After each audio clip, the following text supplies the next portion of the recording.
नमस्कार साथियों, NMF news देख रहे हैं आप और आपके साथ मैं हूं अनुपम प्रसून। बात आज महाराष्ट्र के करेंगे, जहां के मुख्यमंत्री देवेंद्र फडणवीस फुल एक्शन में हैं। कहा जा रहा है कि महाराष्ट्र में करीब 5000 ऐसे लोग हैं जो पाकिस्तान से आए और अभी तक वो वापस नहीं गए।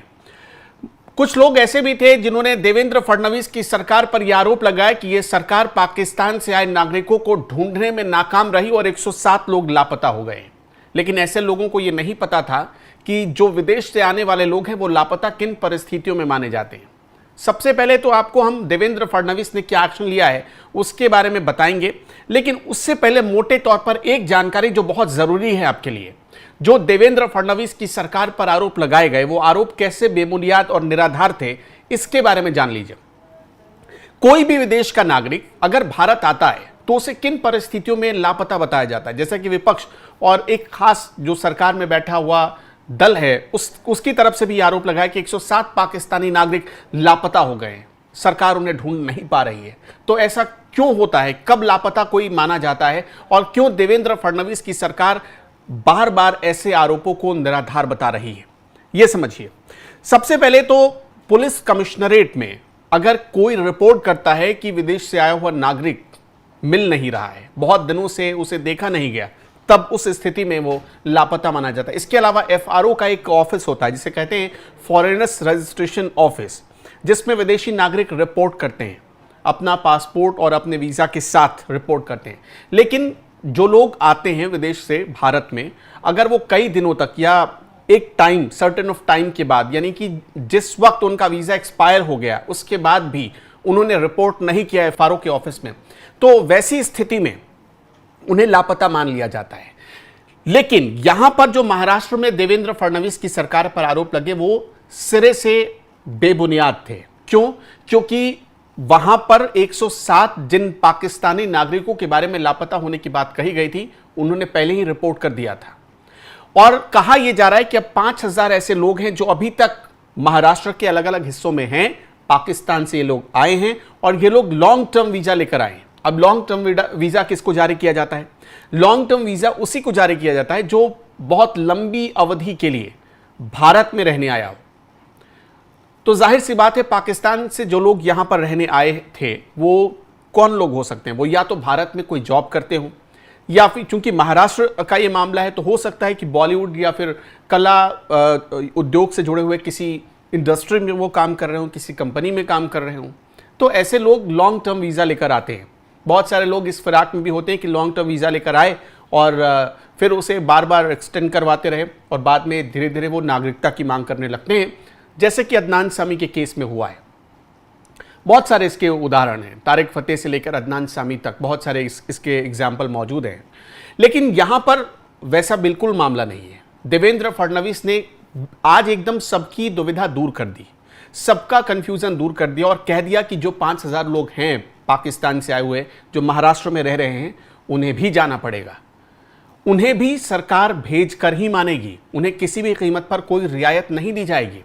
भारत ये ठान चुका है कि पाकिस्तान ने जो करतूत की पहलगाम में, जिन आतंकियों को भेजा पहलगाम में बेकसूर लोगों की हत्या करने के लिए 22 अप्रैल को, उसका खामियाजा पाकिस्तान को भुगतना पड़ेगा। और इसमें देवेंद्र फडणवीस कहीं से कोई मुरव्वत करने के लिए तैयार नहीं हैं। मतलब एक्शन हो रहा है, एक्शन बड़े पैमाने पर हो रहा है। इसी बीच एक बड़ी खबर यह भी आई कि महाराष्ट्र की सरकार अब तैयारी कर रही कि अगर जो लोग, क्योंकि समय सीमा तो एक्सपायर हो चुका है, जो लोग समय सीमा के बाद भी पाकिस्तान वापस नहीं लौटे हैं, उन्हें अब जेल की सजा भी मिलेगी और इसे एक लीगल प्रक्रिया करने की कोशिश सरकार की तरफ से की जा रही है। मतलब जेल भी होगा और मोटा जुर्माना भी उनसे वसूला जाएगा। सरकार इसकी भी पूरी तैयारी कर रही है। यानी देवेंद्र फडणवीस और महाराष्ट्र की पूरी सरकार ने कुछ ऐसा प्लान तैयार किया जिससे साफ इरादा जाहिर हो रहा है कि एक भी पाकिस्तानी नागरिक को महाराष्ट्र की आवाम और महाराष्ट्र की सरकार दोनों बर्दाश्त नहीं करेंगे। देवेंद्र फडणवीस का ये स्टाइल, ये काम करने का जो तरीका है और उन्होंने जिस तरह से पाकिस्तानियों पर, पाकिस्तानी नागरिकों पर नकेल कसा है, उसे देखकर आपको क्या लगता है हमें जरूर बताते चलिएगा। लेकिन एक चीज और आपको हम यहां पर बताना चाहेंगे। महाराष्ट्र बहुत सेंसिटिव इलाका है। आपको पता है कि 26/11 का जो हमला हुआ था उसमें समंदर के रास्ते ही मुंबई में आतंकी दाखिल हुए थे, इसलिए महाराष्ट्र बहुत संवेदनशील इलाकों में से एक बन जाता है। और देवेंद्र फडणवीस महाराष्ट्र के मुख्यमंत्री इस बात को अच्छी तरह से समझते हैं, जानते हैं। इसी वजह से उन्होंने इतना कड़े एक्शन लेने शुरू कर दिए हैं, या इतनी कड़ाई से वो लगातार पाकिस्तानी नागरिकों पर एक्शन ले रहे हैं। आपका इस एक्शन पर क्या कहना है, हमें कमेंट सेक्शन में जरूर बताइएगा। ने जो बयान दिया एकदम कॉन्ट्राडिक्टरी। देखिए, कई बार अलग अलग प्रकार के ब्रीफिंग के आधार पर बयान दिए जाते हैं। मैं आपको बताना चाहता हूं कि जो पाकिस्तानी नागरिक केंद्र सरकार के आदेश के अनुसार देश छोड़कर जाने चाहिए, ऐसे सबको आइडेंटिफाई कर लिया गया, इसमें से कोई भी बचा नहीं, और उनको बाहर भेजने के लिए कंप्लीट ट्रैकिंग चल रहा है। इसका कंप्लीट आंकड़ा जल्दी ही पुलिस आपको देगी।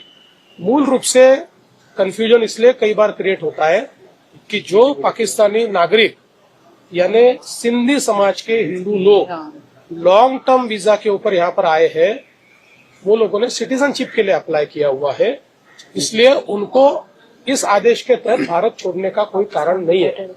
जो लोग शॉर्ट टर्म वीजा पर आए हैं, ऐसे पाकिस्तानी नागरिक जो है, इनको 48 घंटे में देश निकाला करना था। उसके लिए महाराष्ट्र ने पूरे तरीके से अपना फर्ज निभाया है। भाई हमले को लेकर दिया था और अब यहाँ पर कंट्रोवर्शियल स्टेटमेंट, बहुत ही असंवेदनशील और मूर्खतापूर्ण बयान है। जो वहां पर मारे गए, जिनकी हत्या हुई, उनके परिवारजनों ने जो वहां पर उपस्थित थे उनके साथ, उन्होंने जो बयान दिया, उस बयान को झुठलाना, इससे ज्यादा असंवेदनशीलता क्या हो सकती है। एक प्रकार से उनके जख्मों पर नमक छिड़कने का काम ये कर रहे हैं। उनको कभी भी ये जो हमारे सारे मरे हुए भाई हैं, उनके परिवार वाले माफ नहीं कर सकते। ऐसा मूर्खतापूर्ण बयान करना एक प्रकार से जो हमारे दुश्मन है उनको बढ़ावा देणे वाला एक काम होता। बघा, कोण काय म्हणालं याच्या वादात मला पडायचं नाही, ती वाद करण्याची वेळ नाही। जे काही पीडित आहे त्यांच्या कुटुंबियांनी त्यांच्या व्यथा मांडलेल्या आहेत, त्यांनी जे बघितलंय मांडलेलं आहे। ज्यांना ते मान्य करायचं असेल ते मान्य करतील, ज्यांना डोळे उघडे ठेवूनही झोपेचं सोंग घ्यायचं असेल ते झोपेचं सोंग घेतील। मी दोघांची वक्तव्य ऐकलेली नाहीत, त्यामुळे दोघांवरही कमेंट करणार नाही। सिंधू कराराचा मुद्दा होता, पण पाणी अडवणार कसं असा एक प्रश्न विचारला जातोय। से की सिंधू करार मोडल्यानंतर खरं म्हणजे 3-4 योजना या ऑलरेडी त्या ठिकाणी सुरू आहे, आणि पाणी काही एका दिवसात अडतं असं कोणाचा त्या ठिकाणी बाळबोध समज नाहीये। पण या पाण्यावर पाकिस्तान निर्भर आहे, आणि हे पाणी अडवणं भारताने जर सुरू केलं तर अक्षरशः पाकिस्तानवर त्या ठिकाणी तहानेने मरण्याची वेळ येईल। आणि म्हणून हा अतिशय योग्य निर्णय, अशा प्रकारची जागा दाखवावी लागते, ती जागा दाखवण्याचा निर्णय आहे। आता आपल्या इथे काही लोक असे आहेत की प्रत्येक गोष्टीत त्यांना प्रश्नचिन्ह निर्माण करायचे आहे, देशाच्या प्रती त्यांना काही वाटतच नाही। मला अशा लोकांची कीव येते, मी त्यांच्यावर काही मला राग येत नाही, कीव येते।